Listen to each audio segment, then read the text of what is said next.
Hello everyone, তোমরা সবাই কেমন আছো? তো সকাল সকাল উঠে চলে যাচ্ছিলাম নিচে। তো নিচে এসে আমরা সবাই মিলে চা খেয়ে নিলাম। তো তারপর আমরা চলে যাচ্ছিলাম একটা কাঁঠাল গাছ দেখতে। তো এই কাঁঠাল গাছটা কিন্তু দুটো কাঁঠাল হয়েছে, এটাই হচ্ছে সব থেকে বড় কাঁঠাল। আর দেখলাম একটা মৌমাছির চাকও করেছে। তারপর আমরা চলে যাচ্ছিলাম মাঠের দিকে ঘুরতে। মাঠে কিন্তু ভীষণ হাওয়া চালাচ্ছিল। হচ্ছে আমার মামাতো বোনও স্কুলের জন্য রেডি হয়ে নিয়েছে। আর মাঠে কিন্তু ভীষণ রোদ ছিল, কিন্তু হাওয়াও চালাচ্ছিল। তারপর আমরা চলেছিলাম একটা আম গাছ দেখতে, যেটা দেখে তোমরাও অবাক হবে। মানে একটুখানি আম গাছের মধ্যে কতগুলো আম ধরেছে, প্রায় 8টা মতো আম ধরেছে। সত্যি কথা বলতে আমি এরকম আম গাছ কখনো আগে দেখিনি, মানে দেখেছি, আম ছিল না। আমি আমার মামাদের কাছ থেকে বিলিতে আমরাও পেরেছিলাম 3-4টে মতো। আর এই যে ক্যামেরাটা দেখছো, এটাতে মানে ফটো তুলে এখান দিয়ে বের হয়। সত্যি কথা বলতে আমিও কিন্তু অনেকগুলো ফটো তুলেছি। তারপর আমি আমার বোনকেও ফটো তুলে দিচ্ছিলাম। তো দেখো ফটোটা কিন্তু এখান দিয়ে বের হচ্ছিল। তো এরকম ঠিক ফটোটা এসেছি।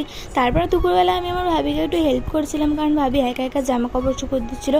তার জন্য বললাম ভাবি আমি একটু শুকোতে দিই, তোমাদেরকে জানাই আজকের মতন বাই বাই।